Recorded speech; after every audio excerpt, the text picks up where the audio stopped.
Deus, Ele continua sendo o mesmo Deus, Ele não mudou. E o Deus de hoje, que nos concede os livramentos, que nos concede o socorro, que nos concede a paz, é o mesmo Deus do Antigo Testamento, do dia dos profetas, do dia dos apóstolos. Então é o mesmo Deus, Ele não mudou. E nós podemos ver tantas e tantas circunstâncias que Deus Ele tem assim nos dado escape, nos dado livramento, tem abençoado as nossas vidas, tem nos fortalecido porque da sua bondade.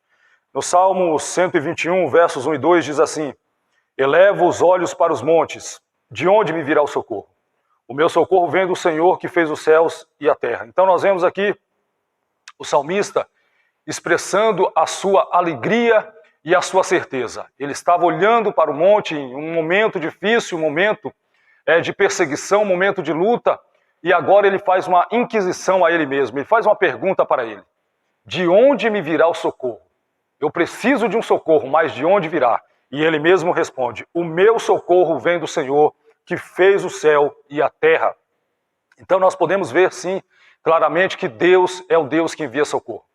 E o socorro de Deus ele sempre foi para o seu povo, sempre será para aqueles que busquem a sua face, aqueles que andam ou buscam andar na sua presença de forma correta, de acordo com a sua palavra, os seus estatutos. E nós vemos aqui no Salmo 32, dos versos 1 a 5, o salmista também expressando aqui uma palavra do socorro de Deus. E alguém pode olhar para esse salmo, principalmente esse começo desse salmo, e dizer: João, não é um livramento, não é um socorro. É claro que é. Ainda que seja um socorro pessoal, interno, e é importante nós prestarmos atenção nisso aqui. Salmo 32, versos 1 a 5. Bem-aventurado aquele cuja transgressão é perdoada e cujo pecado é coberto. Bem-aventurado o homem a quem o Senhor não imputa maldade e em cujo espírito não há engano. Enquanto eu me calei envelhecer os meus ossos pelo meu bramido em todo dia, porque de dia e de noite a tua mão pesava sobre mim. O meu humor se tornou em sequidão de estio. Confessei-te o meu pecado e a minha maldade não encobri. Dizia eu: confessarei ao Senhor as minhas transgressões, e tu perdoaste a maldade do meu pecado. Então nós vemos que há um socorro de Deus, sim, justamente na questão do pecado. O pecado, ele nos afasta de Deus e mais, ele traz não somente a condenação eterna, mas ainda enquanto estivermos em vida aqui na terra. É claro que o pecado ele vai trazer consequências físicas também, consequências internas. Imagina a aflição desse salmista. Por que do pecado? Por que das transgressões que ele estava cometendo? E ele agora se volta para Deus, se volta para o Criador, buscando o quê? Clemência, buscando misericórdia, buscando compaixão da parte de Deus. E ele encontra no verso 5: confessei-te o meu pecado e a minha maldade não encobri. Dizia eu: confessarei ao Senhor as minhas transgressões. Primeira coisa, aquele que encobre as suas transgressões nunca prosperará, mas o que confessa e deixa alcança misericórdia. Então nós vemos que há misericórdia da parte de Deus, o socorro de Deus. Às vezes nós estamos tão fixados num socorro somente físico, ou somente da parte que nós podemos ver com os nossos olhos. Não, mas o salmista está expressando o socorro de Deus, o socorro interior. E nós precisamos também da parte do Senhor o socorro interior para as nossas vidas. Nós precisamos do perdão de Deus para as nossas vidas, e esse é o maior socorro que nós podemos receber da parte do Senhor. Salmos 34, versos 17 a 19. Os justos clamam, o Senhor os ouve e os livra de todas as suas tribulações. Independente qual seja ela, independente qual seja a tribulação, a dificuldade, Deus tem condições de nos trazer o livramento. Verso 18, o Senhor está perto dos que têm o coração quebrantado e salva os de espírito abatido. O justo passa por muitas adversidades, mas o Senhor o livra de todas. Então há livramento da parte de Deus, sim, para as nossas vidas. Há socorro de Deus para as nossas vidas, mas nós precisamos fazer como o salmista. De onde me virá o socorro? Agora vem a certeza, o nosso socorro vem do Senhor. Isso é uma certeza absoluta. E nós precisamos estar fixados na palavra do Senhor para observar os tempos de socorro, de refrigério da parte de Deus, também para as nossas vidas no dia de hoje. Salmos 40, versos 1 a 4. Esperei com paciência no Senhor e Ele se inclinou para mim e ouviu o meu clamor. Tirou-me de um lago horrível, de um charco de lodo. Pôs os meus pés sobre uma rocha, firmou os meus passos e pôs um novo cântico na minha boca, um hino ao nosso Deus. Muitos o verão e temerão e confiarão no Senhor. Bem-aventurado o homem que põe no Senhor a sua confiança e que não respeita os soberbos, nem os que se desviam para a mentira. Então nós vemos mais uma vez o salmista expressando o socorro da parte de Deus quando ele estava atolado, no lodo, no charco do lodo, no lamaçal do pecado. É claro que Deus agora vem com a sua graça, vem com a sua misericórdia, vem com a sua bondade, vem com a sua longanimidade, estende a mão para o salmista e o tira do charco do lodo e, é claro, firma os seus pés na rocha, e essa rocha aponta para a pessoa bendita de Cristo Jesus, o nosso Senhor. Então nós podemos sim estar esperando com paciência, Muitas vezes o livramento de Deus não vai acontecer da noite para o dia ou de uma hora para outra, não. Mas nós precisamos perseverar na paciência em Deus, esperando sim o socorro da parte do nosso Criador, do Deus Todo-Poderoso.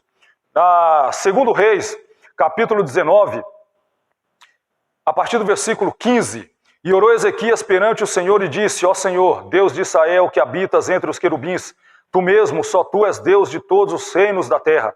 Tu fizeste os céus e a terra. Inclina, Senhor, o teu ouvido e ouve. Abre, Senhor, os teus olhos e olha. E ouve as palavras de Senaqueribe que ele enviou para afrontar o Deus vivo. Verdade é, o Senhor, que os seis da Síria assolaram as nações e as suas terras, e lançaram os seus deuses no fogo, porquanto deuses não eram, mas obras de mãos de homens, madeira e pedra. Por isso os destruíram. Agora, pois, ó Senhor nosso Deus, ser servido de nos livrar da sua mão. E assim saberão todos os reinos da terra que só tu és o Senhor Deus. Então nós vemos aqui um pedido do rei Ezequias perante Deus por um livramento. No caso, as terras de Judá e Jerusalém estão sendo invadidas pelo exército assírio. Mas nós vemos agora o rei Ezequias fazendo um clamor a Deus, suplicando misericórdia, suplicando clemência e mais, levando diante de Deus as dificuldades, levando diante de Deus a afronta de Senaqueribe. E agora ele coloca perante Deus e ele manda que Deus observe, ele pede, melhor dizendo, que Deus observe as afrontas de Senaqueribe, que estava não somente afrontando Judá e Jerusalém, mas estava afrontando diretamente o Deus ao qual eles serviam. E nós vemos no versículo 35 que depois do clamor, depois da humilhação de Ezequias, olha o resultado, olha o socorro de Deus vindo para aquele povo. Sucedeu, pois, que naquela mesma noite saiu o anjo do Senhor e feriu no arraial dos assírios a 185.000 deles. E levantando-se pela manhã cedo, eis que todos eram corpos mortos. Então o livramento de Deus veio em meio a uma guerra física mesmo. Essa guerra é física, não é uma guerra somente espiritual, mas era uma guerra física, a qual dois exércitos estavam se degladiando, e agora nós vemos Ezequias clamando a Deus por um livramento, pelo socorro da parte do Senhor. E veio o socorro do alto, veio o socorro da parte de Deus, enviando um anjo para destruir 185.000 soldados adversários. Então nós podemos sim, tanto na parte pessoal, na parte individual, estarmos esperando o socorro de Deus, e Ele vai estar assim nos ouvindo, Ele vai estar nos atendendo quando nos humilharmos perante a face dEle, mas também nós vemos aqui o livramento coletivo da parte de Deus. A igreja do Senhor Jesus, ela pode e deve esperar também livramentos em tempos difíceis para a sua vida coletiva. Também Deus envia o socorro do céu. Mas falar de todo o socorro, tanto pessoal, interno, quanto o socorro coletivo da parte de Deus, sem falar do maior socorro que Deus já pôde e tem concedido para a humanidade, seria até mesmo em vão, seria até mesmo de forma nula, se não apontássemos para o maior socorro da parte de Deus. Gálatas capítulo 4, versículos 4 a 7. Mas vindo a plenitude dos tempos, Deus enviou seu Filho, nascido de mulher, nascido sob a lei, para remir os que estavam debaixo da lei, a fim de recebermos a adoção de filhos. E porque sois filhos, Deus enviou aos nossos corações o Espírito do seu Filho, que clama, Abba, Pai. Assim que já não é mais servo, mas filho. E se és filho, és também herdeiro de Deus por Cristo. Então o maior socorro da parte de Deus para toda a humanidade, independente de quem seja, é a vinda de Jesus Cristo para nos socorrer, para nos livrar de uma vez por toda da maldição do pecado, da condenação eterna. E somente em Cristo Jesus é que nós temos o socorro pleno da parte de Deus. Os outros socorros que Deus ele nos envia, aqui enquanto estivermos na terra, eles são apenas temporários, mas este socorro, ele é pleno e ele é perpétuo, é eterno da parte de Deus, que enviou o seu Filho. Nascido de mulher, nascido sob a lei. Então Jesus Cristo veio, nasceu como ser humano, nasceu como homem, nasceu e padeceu como homem, e nós vemos agora que ele cumpre a sua obra vicária para nos trazer o quê? Socorro para as nossas almas, e é um socorro para a eternidade. Então nós podemos sim esperar esse socorro da parte de Deus, que Deus sempre vai estar enviando para as nossas vidas, mediante Jesus Cristo. E quando nós recebemos a Cristo Jesus como Senhor e Salvador das nossas vidas, nós temos o pleno socorro da parte de Deus.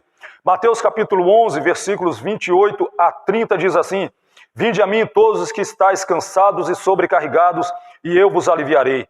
Tomai sobre vós o meu jugo e aprendei de mim, porque sou manso e humilde de coração, e achareis descanso para a vossa alma. Porque o meu jugo é suave e o meu fardo é leve. Então nós vemos aqui o próprio Cristo nos chamando para recebermos o pleno socorro que somente Ele pode nos dar.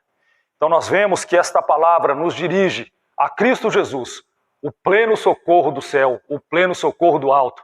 E nós temos esta oportunidade do socorro pleno de Deus. Somente por Jesus Cristo. Entregue sua vida a Cristo, caminhe com Jesus.